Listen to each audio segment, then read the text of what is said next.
আসসালামু আলাইকুম। উপস্থিত বিপ্লবী ছাত্র জনতা সকলের কাছে আজকে আমাদের যে দাবির জন্য আমরা সকলে রাস্তায় নেমে এসেছি এবং বারবার আমাদের যে দাবি নিয়ে রাস্তায় নেমে আসতে হয়, আমরা জানি না আরো কত শতবার আমাদের এই দাবি নিয়ে রাস্তায় আসতে হবে।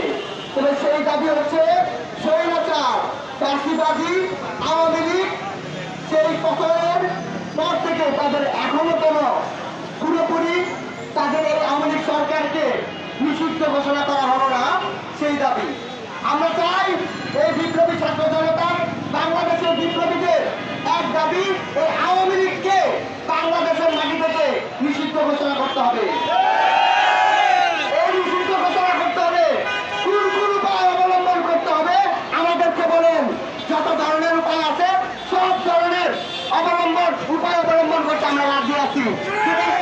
যদি আবারও রাস্তায় রক্ত দিতে হয়, যদি আবারও গুলি খাইতে হয়, সেটাও বলেন। ইন্টারভিউকে কষ্ট করতে চাই। যদি আপনারা আমাদের বুকে রক্ত আবার চান, আমাদেরকে বলেন সরাসরি। তবু আমরা রক্ত দিতে রাজি আছি। তবে এই আওয়ামী লীগ সরকারকে নিষিদ্ধ ঘোষণা করতে হবে। যতদিন পর্যন্ত আওয়ামী লীগ সরকার নিষিদ্ধ না হবে, সেই সরকার ছিল ফ্যাসিবাদের সরকার, সেই ততদিন পর্যন্ত আমরা রাস্তায় থাকবো। যারা এই বাংলাদেশের মানুষের